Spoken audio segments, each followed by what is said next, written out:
Bill Anderson, you've been chasing the story about the letters and the potential of a terror threat. What do you got? Yeah, you know, a lot of things have happened. Since 2001, which was our last major chemical attack here, there was a hearing in 2011 that says we've gotten lazy as it relates to chemical warfare. We've stopped with some of the funding. We're not as prepared. And today has kind of called that into attention. And I'm curious, as we have Jonathan Gilliam, terrorism expert, joining us here, in looking at that and hearing that, does today shine a light on the fact that we perhaps have gotten lazy as it relates to paying attention to these, not putting the appropriate funding in place and what have you? Well, while I have my own complaints about the way funding and things are put out there, and a problem with smoke and mirrors that we see a lot of times in the fight with terrorism, white powder jobs, as they're called, is typically not one of those places. Not to go into great detail, but there are a lot of white powder jobs that happen throughout the year. There is a set of protocols and a team of people that typically handle these things, no matter if it's in Jersey or New York.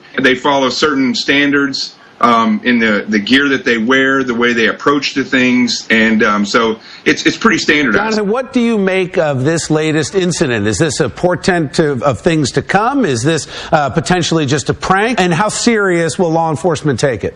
When you look at the depth of this, I would say it's probably not a prank, because they've really paid close attention to specific hotels.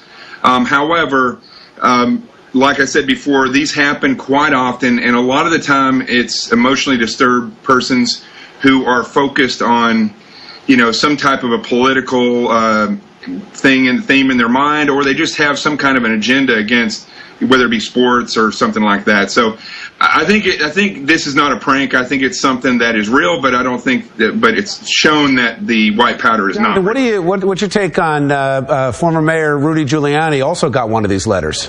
I think he's a public figure. They associate him with anything New York, and for a lot of emotionally disturbed people, when something comes out big like the Super Bowl, and even though it's in Jersey, you know, it keeps getting announced that it's the New York area, Rudy Giuliani is just going to be attached to that, and I don't think there's anything quite specific to that.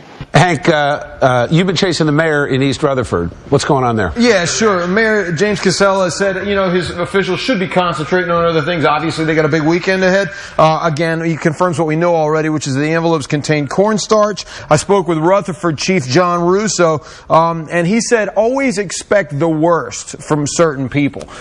So both men said that if this is a prank, it's certainly not fun. Jonathan, let me ask you, would you be concerned if your friends, family, or yourself were going to the Super Bowl this weekend? Not as concerned as if they were going to the Winter Olympics. However, that being said, the Super Bowl always has a heightened threat just because of the fact of who goes to that. And anytime something is this big and there's bottlenecks of people, my awareness and my concern would go up at that point. Jonathan Gilliam, thank you very much for joining us on Chasing New Jersey. We'll be in touch.